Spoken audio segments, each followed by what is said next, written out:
సమూయేలు మొదటి గ్రంథము 30వ అధ్యాయము. దావీదును అతని జనులను 3వ దినమందు సిక్లగునకు వచ్చిరి.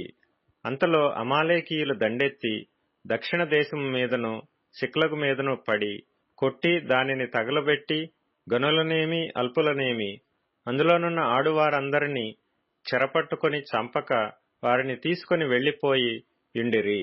దావీదును అతని జనులను పట్టణమునకు వచ్చి అది కాల్చబడి యుండుటయు తమ భార్యలను కుమారులను కుమార్తెలను చెరలోనికి కొనిపోబడి యుండుటయు చూచి ఇక ఏడ్చుటకు శక్తి లేకపోవునంత బిగ్గరగా ఏడ్చిరి.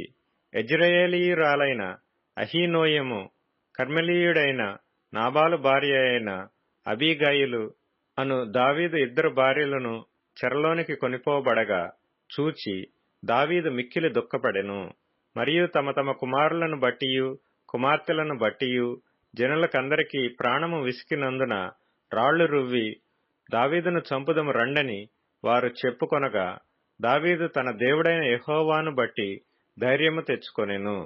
పిమ్మట దావీదు ఏఫోదు తెమ్మని యాజకుడగు అహీమెలకు కుమారుడైన అబ్యాతారుతో చెప్పగా అబ్యాతారు ఏఫోదును దావీదు నొద్దకు తీసుకొని వచ్చెను. నేను ఈ దండును తరిమిన ఎడల దాని కలుసుకొందునా అని యెహోవా యొద్ద దావీదు విచారణ చేయగా యెహోవా తరుము, నిశ్చయముగా నీవు వారిని కలుసుకొని తప్పక నీ వారినందరినీ దక్కించుకొందువని సెలవిచ్చెను. కాబట్టి దావీదు అతని యొద్దనున్న 600 మందియును బయలుదేరి బెసోరు వాగు గట్టుకు రాగా వారిలో 200 మంది వెనుక దిగవిడువబడిరి.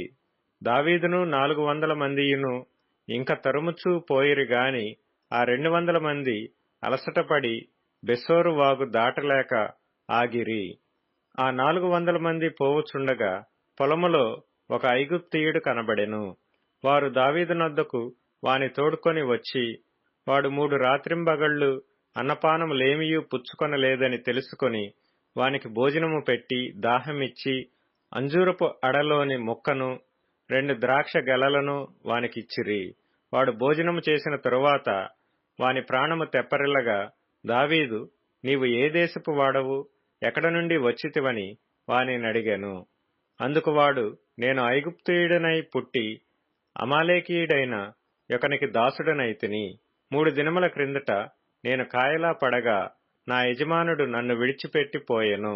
మేము దండెత్తి కెరేతీయుల దక్షిణ దేశమునకును యూదా దేశమునకును కాలేబు దక్షిణ దేశమునకును వచ్చి వాటిని దోచుకొని సిక్లగును కాల్చివేసితిమని చెప్పెను. ఆ దండును కలుసుకొనుటకై నీవు నాకు దోవ చూపుదువా అని దావీదు వానినడుగగా వాడు, నేను నిన్ను చంపననియు నీ యజమానుని వశము చేయననియు దేవుని బట్టి నీవు నాకు ప్రమాణము చేసిన ఎడల ఆ దండును కలుసుకొనుటకు నీకు దోవ చూపుదునెను. తరువాత వాడు వారి దగ్గరకు దావీదును నడిపింపగా ఫిలిష్తీయుల దేశములో నుండియు యూదా దేశములో నుండియు తాము దోచి తెచ్చుకొనిన సొమ్ముతో తులదూగుచు వారు ఆ ప్రదేశమంతటా చెదరి అన్నపానములు పుచ్చుకొనుచు ఆటపాటలు సలుపుచుండిరి.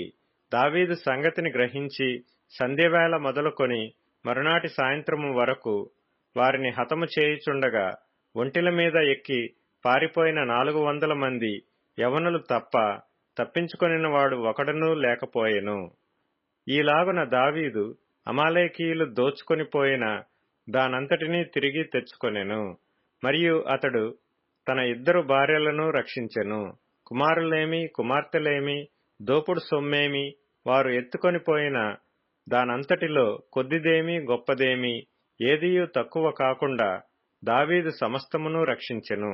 మరియు దావీదు అమాలేకీయుల గొర్రెలన్నిటినీ గొడ్లన్నిటినీ పట్టుకొనెను. ఇవి దావీదునకు దోపుడు సొమ్మని జనులు మిగిలిన తమ స్వంత పశువులకు ముందుగా వీటిని తోలిరి. అలసట చేత దావీదును వెంబడించలేక బెసోరు వాగు దగ్గర నిలిచిన ఆ 200 మంది యొద్దకు దావీదు పోగా వారు దావీదును అతని యొద్దనున్న జనులను ఎదుర్కొనుటకై బయలుదేరి వచ్చిరి. దావీదు ఈ జనుల యొద్దకు వచ్చి వారి యోగక్షేమం అడుగుగా దావీదుతో కూడా వెళ్లిన వారిలో దుర్మార్గులను పనికిమాలిన వారునైన కొందరు వీరు మనతో కూడా రాక నిలిచిరి గనుక తమ భార్యలను పిల్లలను తప్ప మనకు మరలా వచ్చిన దోపుడు సొమ్ములో మనమేమియూ వీరికియ్యము, తమ భార్య పిల్లలను వారు తీసుకొని పోవచ్చుననిరి. అందుకు దావీదు వారితో ఇట్లనెను, నా సహోదరులారా, యెహోవా మనలను కాపాడి మన మీదికి వచ్చిన ఈ దండును మనకప్పగించి మనకు దయచేసిన దాని విషయములో మీరు ఈలాగున చేయకూడదు. మీరు చెప్పినది ఎవరు ఒప్పుకొందురు? యుద్ధమునకు పోయిన వాని భాగమెంతో సామానునొద్ద నిలిచిన వాని భాగము అంతే అని వాడుక మాట. అందరూ సమముగానే పాలు పంచుకొందురు గదా. కావున నాటి నుండి నేటి వరకు దావీదు ఇశ్రాయేలీలలో అట్టి పంపకము కట్టడగాను న్యాయ విధిగాను ఏర్పరిచి నియమించెను.